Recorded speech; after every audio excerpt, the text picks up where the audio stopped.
Hi hello friends. மலர்களும் மருந்தாகும் இயற்கை மருத்துவம் இதை பற்றி தான் பார்க்கலாம் வாங்க.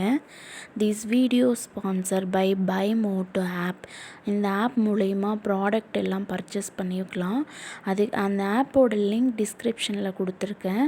மறக்காமல் செக் பண்ணி பார்த்து ப்ராடக்ட்ஸ் வாங்கிக்கலாம். ஃபஸ்ட்டு பார்த்திங்கன்னா இலுப்பைப்பூவை பாலில் போட்டு காய்ச்சி தினமும் ஒருவேளை பருகி வந்தால் தாது விருத்தி ஏற்படும். மேலும் தாகத்தையும் இது விரட்டியடிக்கும். இரண்டாவது பார்த்திங்கன்னா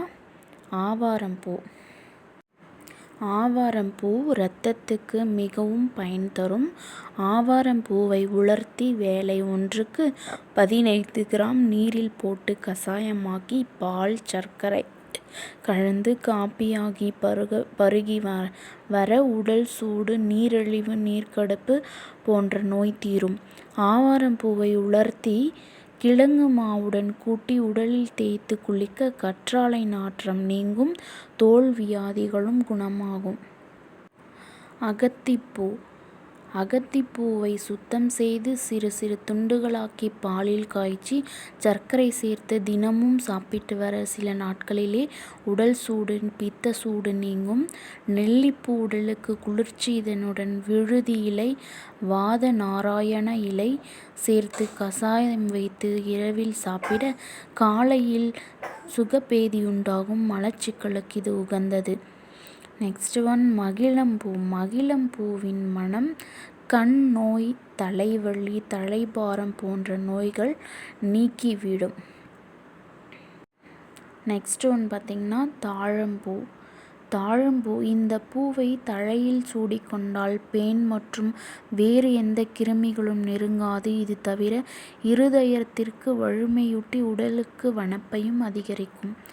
செம்பருத்திப்பூ இருதய பலவீனம் அடைந்தவர்கள் மற்றும் அடிக்கடி மார்பு வலியால் அவதிப்படுபவர்கள் இந்த பூவை தண்ணீரில் போட்டு காய்ச்சி காலையும் மாலையும் குடித்து வந்தால் இருதயம் பலம் அடையும்.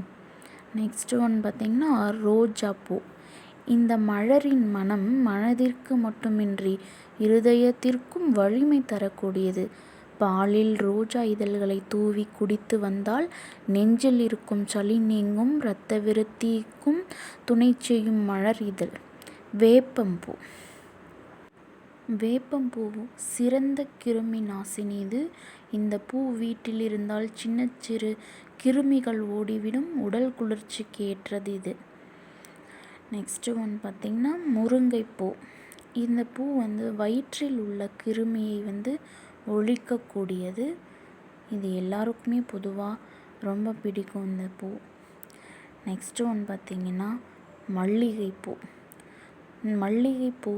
கண் பார்வையை கூர்மையாக்கும் சக்தி இதற்கு உண்டு.